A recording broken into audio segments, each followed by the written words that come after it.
Welcome to the Maine Science Podcast. I'm Kate Dickerson.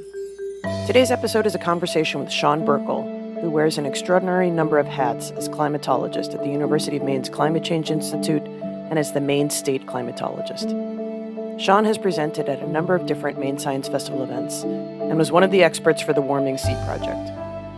I've had the good fortune of knowing Sean for years, and I really enjoyed learning more about his work and how long he has been interested in science. I hope you enjoy our conversation. Sean, welcome to the Maine Science Podcast. I am delighted to have you for a whole bunch of reasons, not least of which you have one of the coolest titles I've ever run across, which is Maine State Climatologist. But before we get deep into your research, I was hoping you could give us some background into how you got into climate science, because I think it's fair to say you're old enough that it wasn't a given as an immediate thing to do when you were probably interested in science.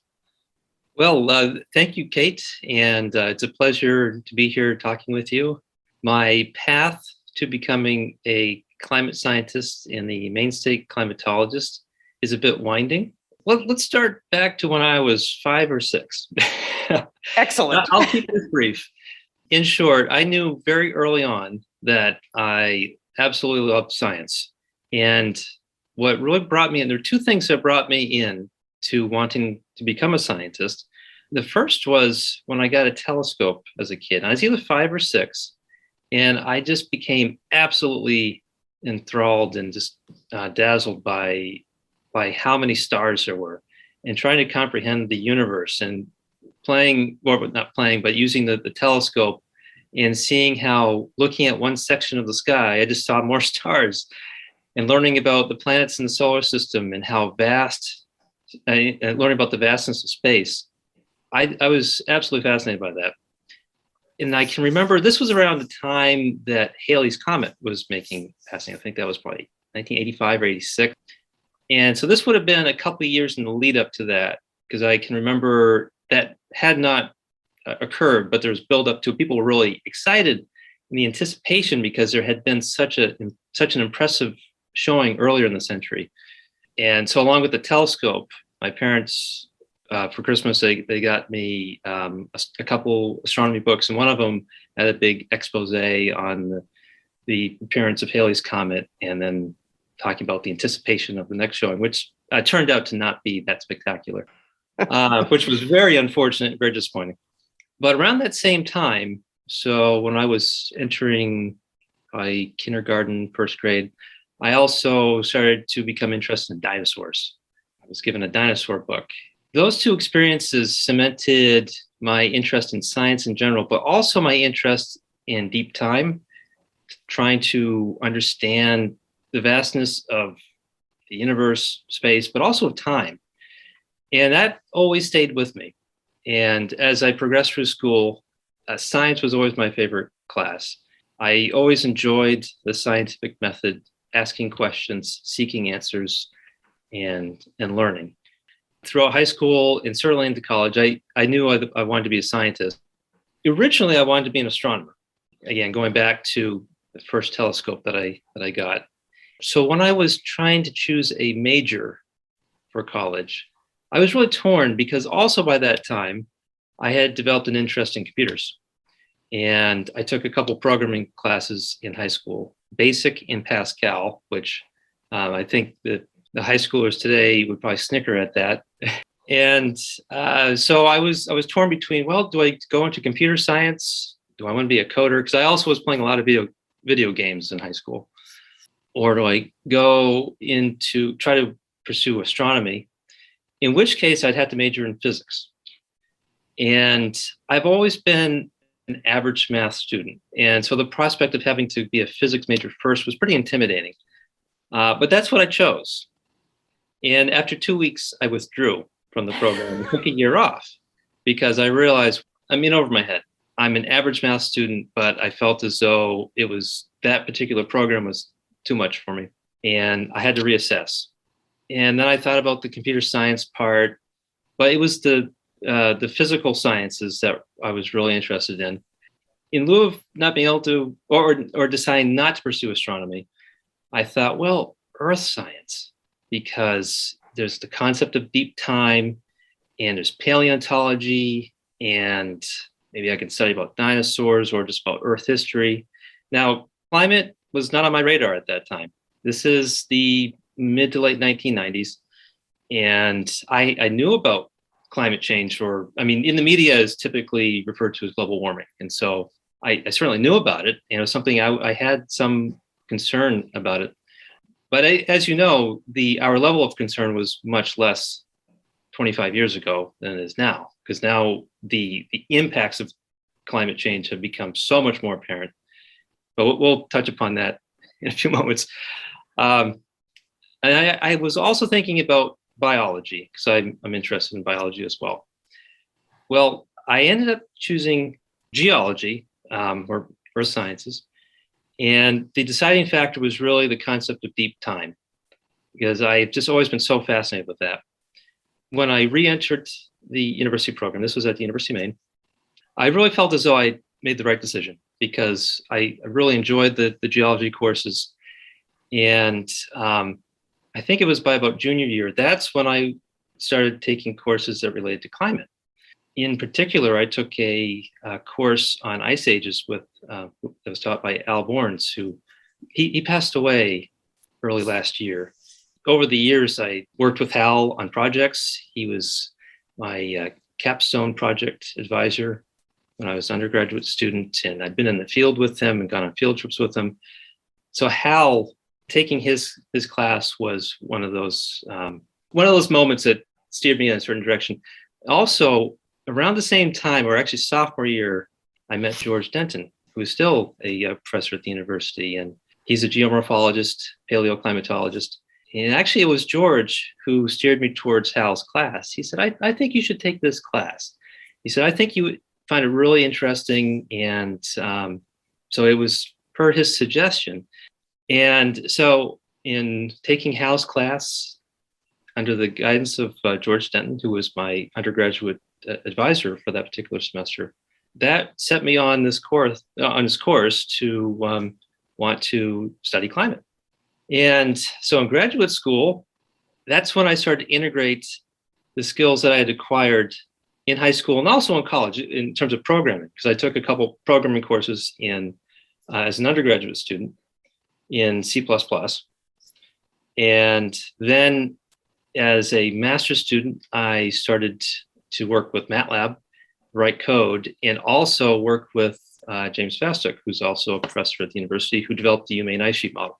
And in working with Jim and also George and also Hal on understanding ice ages and others, there are many other people involved. I can't list everyone, but so in short, it was those early experiences that really during my undergraduate years where I stepped into the path of climate and understanding past climate in particular, because I became fascinated by ice ages and the concept that over what are often considered to be astronomical timescales for which the tilt of the axial tilt of Earth's orbit, axis of rotation changes, and also the ellipticity of the Earth's orbit and the obliquity, where these factors change over many thousands of years and also integrate over tens of thousands, hundreds of thousands of years. So,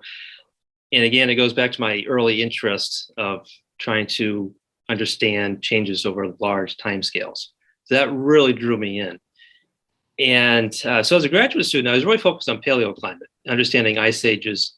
I certainly had a concern and appreciation of understanding present and future climate, but my focus wasn't, at that time, was not there. But when I became a postdoc, and this was also at the Climate Change Institute at the University of Maine. So I've been here affiliated with the Institute and University of Maine quite a while. It was during that period, and so now we're up to about 2010, 2011. That's when I began focusing on modern climate change and future prediction using models, really focusing on using climate models as a tool to understand changes that are happening around us. You grew up in Maine, right? Yes, grew up in Bangor. Okay, so the fact that you had programming classes in high school is relatively extraordinary because I know that computer programming is still a reach for a lot of places to teach that to high school kids. So if it sounds like that puts you at a real advantage in kind of sorting out next steps as you merged, when you said space and dinosaurs, those are like the gateway, I don't want to say gateway drugs because that's, but the gateway into science for a lot of little kids. And then you figured out how to rethink that as deep time. But then you also had this programming bit, which that's where I'm going to circle back to. I think it's really interesting that you had that opportunity to expose you to this idea of merging these two things. I'll let you reminisce about that or think about that. But Sure. Also, if you could then tie it into Climate Reanalyzer, which is just an extraordinary tool that we will be absolutely including a link in the show notes to. It's really, really great use of all this back-end computer stuff to help people visualize what's going on. Have you run into other people who had that opportunity in high school? Well, I guess I've never asked that specific question. Did you take programming in high school? But my sense is that not many people have that experience. And why I took it in high school. The courses were, of course, offered. It was optional. I chose to take them. And I chose that because a few years earlier is when I really got into using computers. As many kids in the 1980s, growing up in the 1980s and early 90s, I started playing a lot of video games. And we had an Atari. And I had friends who had a Nintendo. And I was, a Nintendo. But then one of my best friends, he comes from a large family and he had three brothers. Two of his brothers were into computers and had their own, I think one had a Tandy 1000, another had started to build his own computer. And I became fascinated by that. I thought, I'd really like to build my own computer. And I think how this worked out was with my paper route money, I bought the Tandy 1000. So that was my first computer. And then after a few months, I think I bought a case for the computer, bought a motherboard, learned how to put the motherboard in, hook up the power supply, put the memory chips in, the drives. I started doing that probably around 1990. I became a techie, I guess you could say. And because I started using BBSs, using the modem to dial up to BBSs. And there were a handful by about 1993, 1994, there was a pretty decent selection in this general area where you could dial up and log onto a bulletin board service. And you could download games and send messages to people, which I thought was so cool at the time. So it was having that experience that by the time I got to high school and I saw that there were programming courses, I thought, I definitely want to learn to program. So this all eventually worked out that as I went on a path of becoming a scientist and researcher, I started using those skills of building computers and programming right along with the work that I was doing. And so that is what made possible Climate Reanalyzer. And the development of that, in a way, was some kind of fortunate accident, I guess you could say. It was on a research trip with collaborators in Cambridge, England, at the British Antarctic Survey. Paul Miewski, the director of the Institute, had arranged the meeting with collaborators, and a couple others of us in the Institute were along. And it was, as part of that meeting, we were discussing how to make reanalysis models available for our own research purposes within the Institute. And Paul, he knew that I had programming, a background in programming, and he said, would you be able to put together an interface and provide access where we can make maps and extract time series from reanalysis? And I thought about it for a moment. I said, yeah, I could certainly put something together. And that was the start of it. So that was back in, I think the meeting was in late 2011. And then by early 2012, probably March or so, I had the first version of what became Climate Reanalyzer. So initially it was just mostly our internal use. I mean, there was a website, anyone could access it, but we hadn't advertised it. When you say reanalysis in that way, what does that mean? Reanalysis is probably, I think, the easiest way to understand what reanalysis is. Consider a weather forecast model. We see the weather forecasts either online or on the nightly news. Those come from computer models that are physically based. They solve the fluid dynamics. They solve heat transfer in the atmosphere, the motion of the atmosphere, and they can also include motion of oceans and circulation. A reanalysis model provides an estimate of the state of the atmosphere or ocean. There are ocean reanalyses as well at any given point in time, depending on the record period of the reanalysis model. There's an input. There has to be a real-world observational input that the reanalysis is based off, and that those inputs are surface observations from weather stations around the world, and also weather balloons that collect information throughout the atmospheric column. The National Weather Service, all across the country, releases weather balloons at least twice daily. In some cases, even more frequently, say if there are big storms coming, they need more information. And of course, there are networks around the world that do this sort of information. And then also satellites. So in the satellite era, their reanalyses can incorporate satellite measurements of surface temperature, cloud cover, and various other things. And so these models typically have either hourly or 3 hourly outputs. For example, all the way back to 1979, January 1st. And the newest reanalysis products at pretty decent resolution for this type of model, which is about 30 kilometers or a quarter of a degree, go back to now 1950. And of course, the interval from 1950 to 1979, or beginning of 79, though that part of the model solution of the estimates would not include satellite information. And so reanalysis models have become a valuable tool for understanding recent historical changes in climate that can then, of course, be used in present climate studies, and also for a basis to try to understand trends, to make comparisons against individual surface observations, and also to compare against climate models which project into the future. So Climate Reanalyzer is a play on words with climate reanalysis. Which I'd never totally made that connection before. It's not like weather forecasting, the reanalyzer, because you're not projecting forward. What you're doing is establishing the information that we know from the past so that people can use that information to figure out what the future may look like. Mostly correct. It's mostly assimilating past data sets, using those as input, and then estimating the state of the atmosphere on a continuous grid, either across a region or worldwide. Most of these reanalyses are global in scope. They can be used to help us interpret and understand what may happen in the future, or to make comparisons, but the reanalyses themselves are a sort of hindcast product.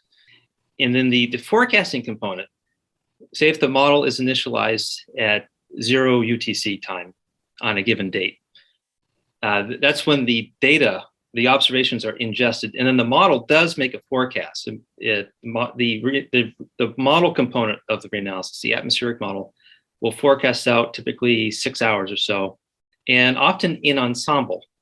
And then, say the next hour step, the product that's made available is typically an average of that ensemble.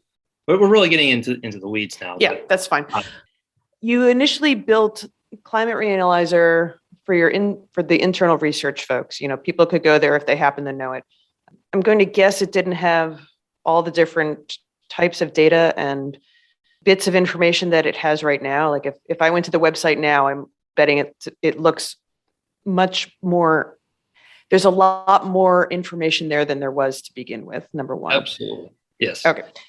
And was this in addition to your other work, or did this kind of take over and become your work? This very quickly became fully integrated with the work with the research I was doing. And because where it's a repository for gridded data sets, reanalysis models, and there's some access to climate projections as well. Developing that and writing the scripts to process the large gridded data sets, that's all just become very much part of what I do as a researcher. And so when I am involved on projects analyzing climate of a particular region or variability across the North Atlantic, I either use Climate Reanalyzer directly, or I write scripts or modify scripts that I've already written for Reanalyzer and then adapt them to a specific purpose. And that often leads to improvements on Reanalyzer, a new feature.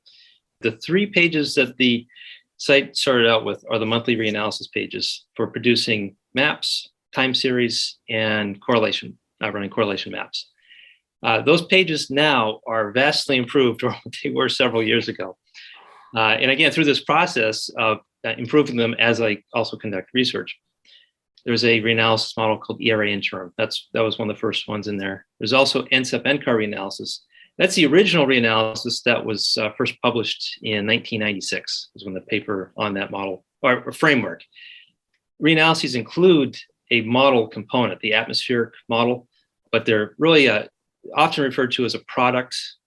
Some refer to it as reanalysis data. I prefer to refer to it as a reanalysis product because it includes the mechanisms for ingesting data and surface observations, and then there's the atmospheric or oceanic models that are run. So with time, from 2012 onward, I just started adding data sets and improving the interfaces.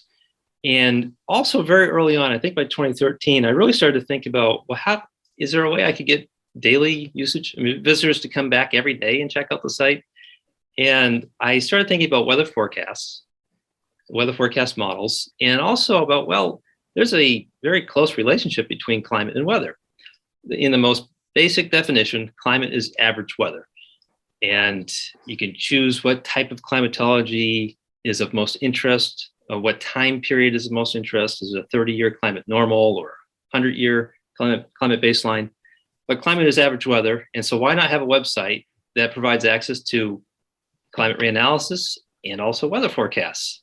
And one in which you might be able to extract time series for the forecast, see maps from the forecast, and for the maps in particular, have them use the same color schemes as the maps for climate reanalysis. Because then it can be a research tool, but also an education tool, because we can use the graphics on the site and some pages with animation to see how the weather changes and to start to see what it looks like when a cold front comes through. And then also to make comparisons between different variables to see the spatial relationships. And then on the same website with the same similar interfaces, take a look at the longer timescale, the climate component. So that's a theme that I have been trying to carry forward since about 2013. And I thought, well, it'd be kind of neat to start having these daily depictions of global weather. And then the climate linkage could be having the daily temperature anomaly maps, which just shows where on the Earth today, for the 1-day forecast, where on the Earth are conditions cooler or warmer than the reanalysis average. And I chose to use the 1979 to 2000 climate baseline period because the reanalysis began in 1979. And as a climatologist, I prefer to make comparisons for the modern climate prior to about the year 2000. Ideally, in many cases, it's helpful to compare against the past century, or at least the past 3 decades or 5 decades. But it's by the late 1990s, early 2000s, that's when the major changes were beginning to occur in the Arctic and certainly elsewhere in the Northern Hemisphere.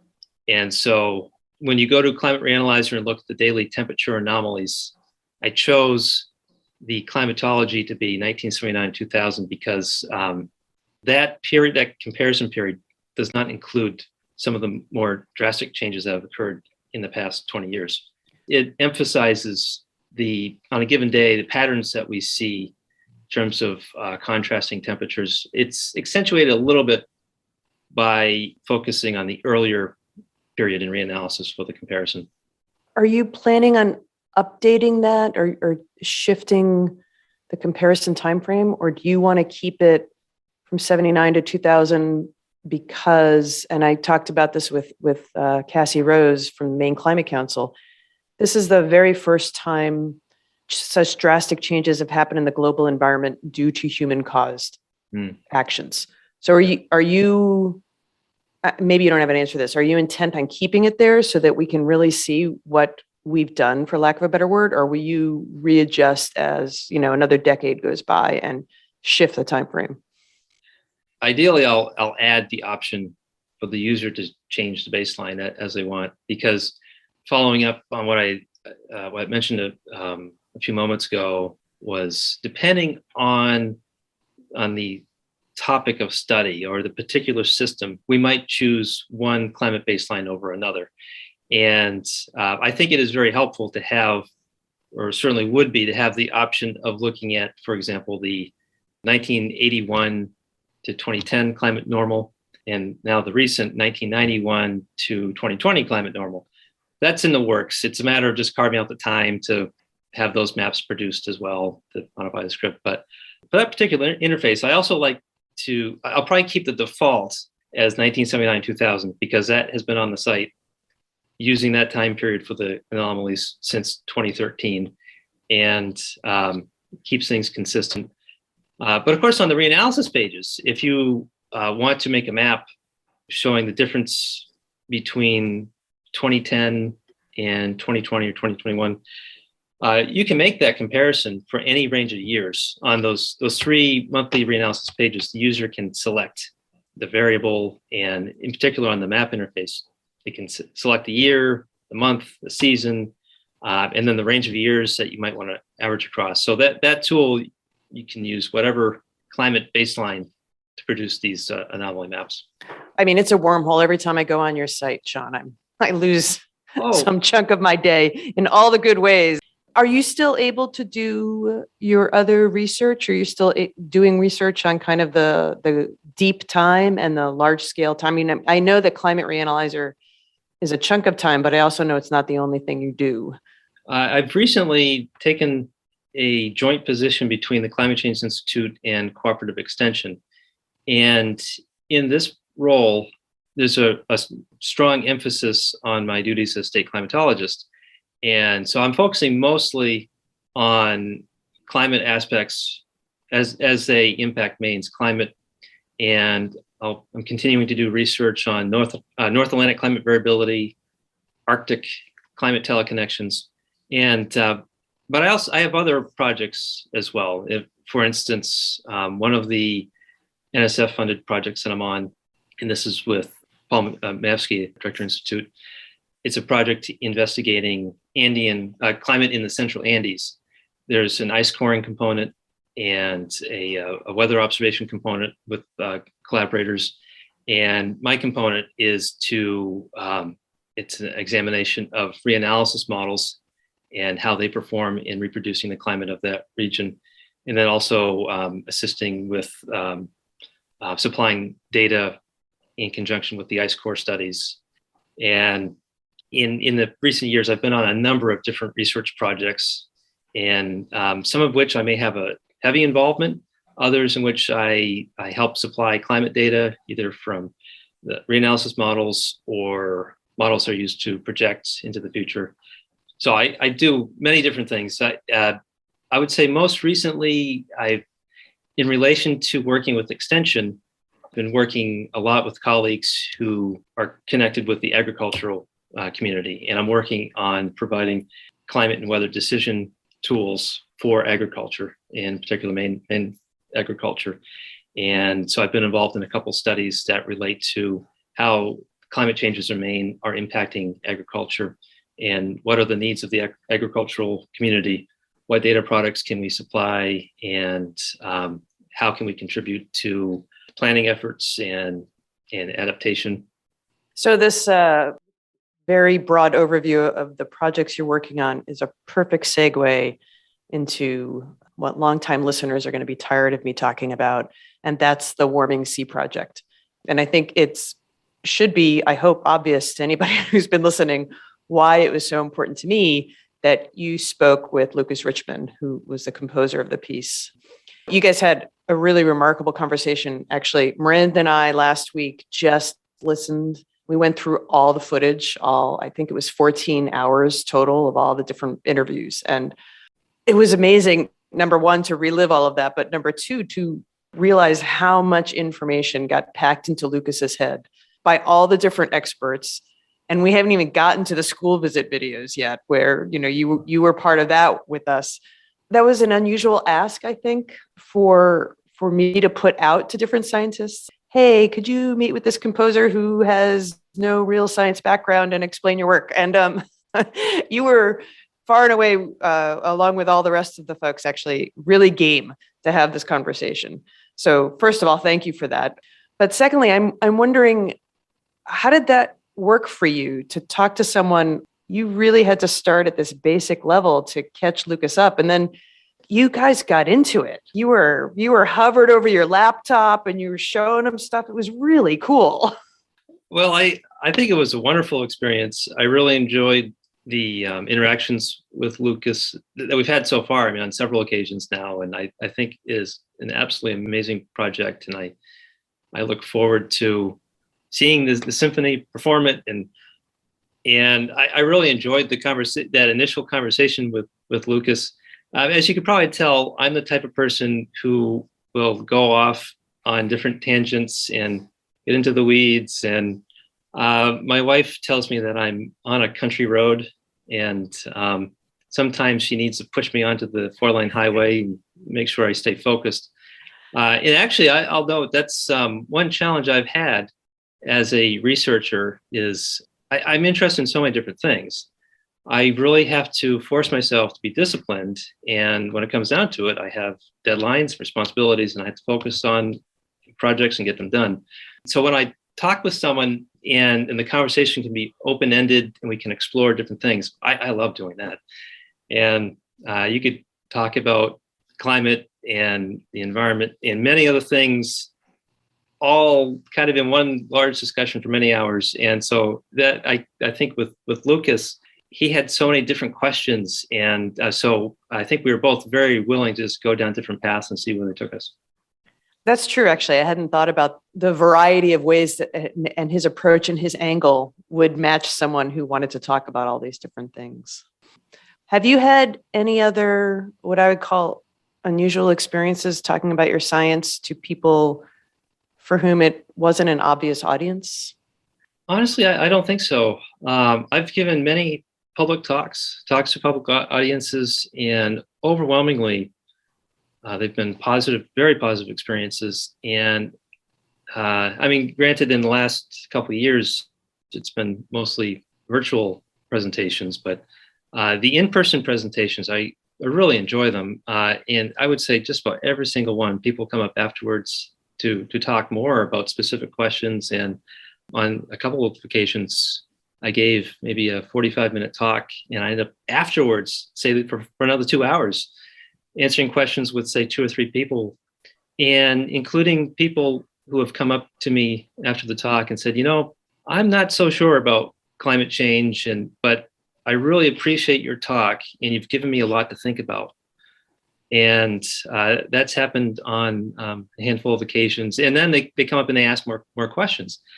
When I give a presentation to a public audience explaining the changes in Maine's climate, I try to show them the historical record, stick to the data, give them an understanding for why or how we collect the data, how the data are collected, why we or how we know about the historical changes. And I also like to bring in historical information, including some of the historical photographs of Penobscot Bay being frozen over, news articles relating how people could walk across the bay to Islesboro, or the February 1918, Captain Albert Gray of Brooksville, I think, drove a Ford Pathfinder to Belfast and back, I think 5 times.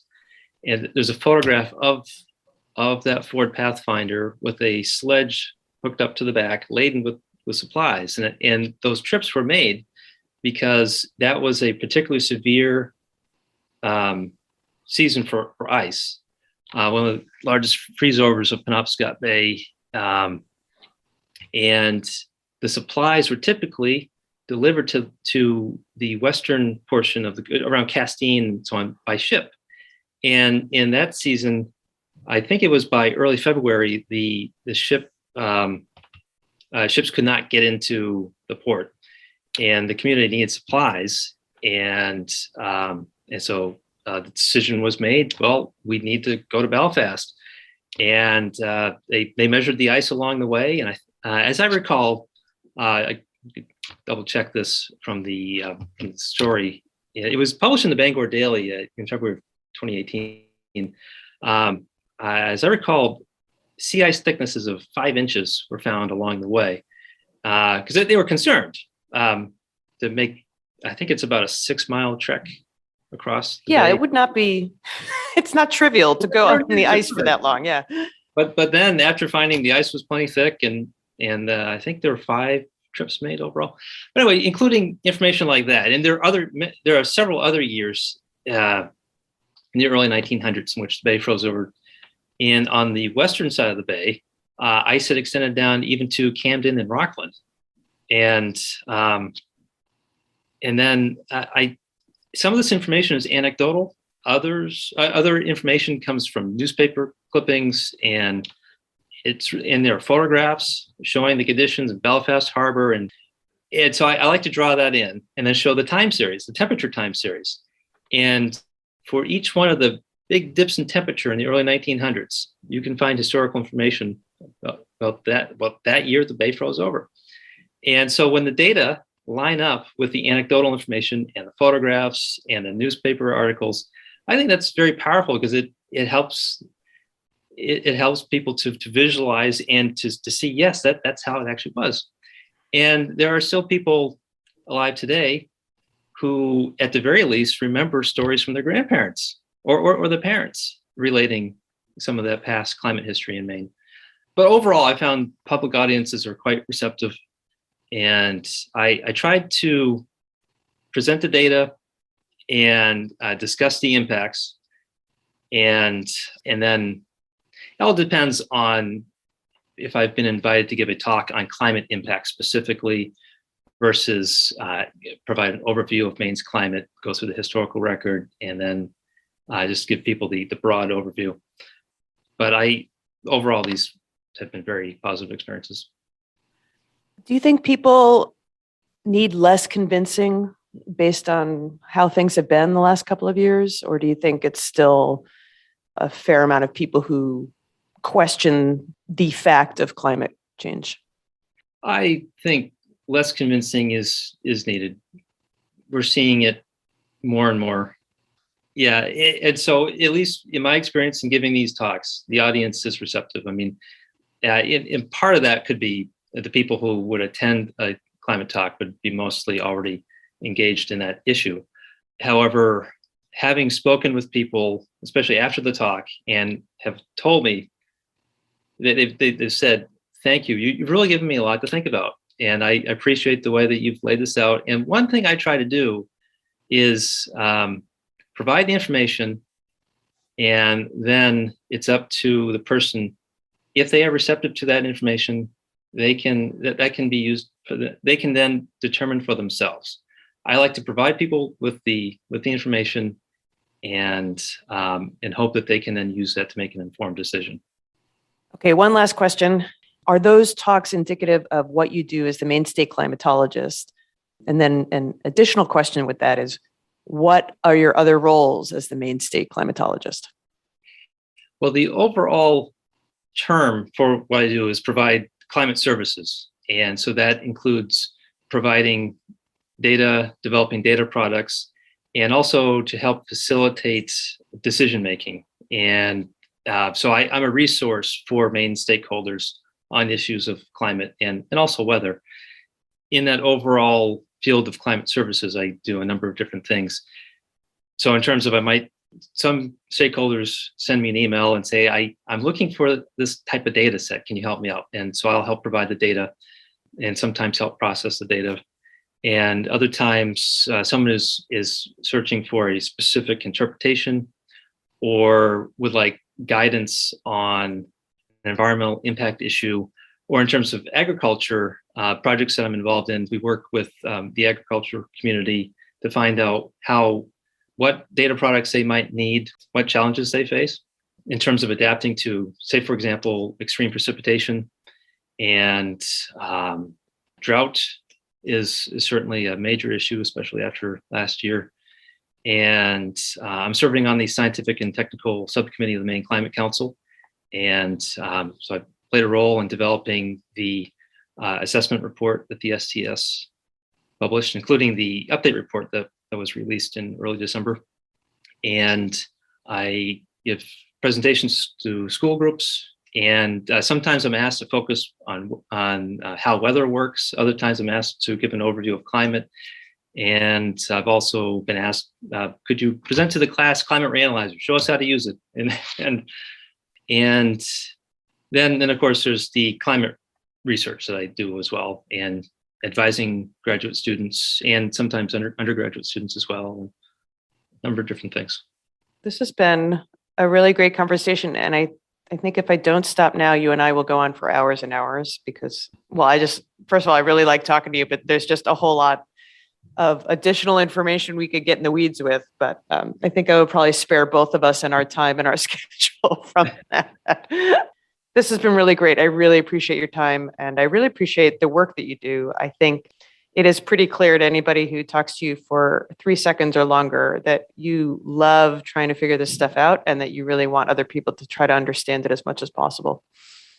Yes, it's I really enjoy this area of research, and I as we all are, we're concerned about the implications for what's happening now, for how the Maine landscape will change and how natural resources will be impacted by the changing climate.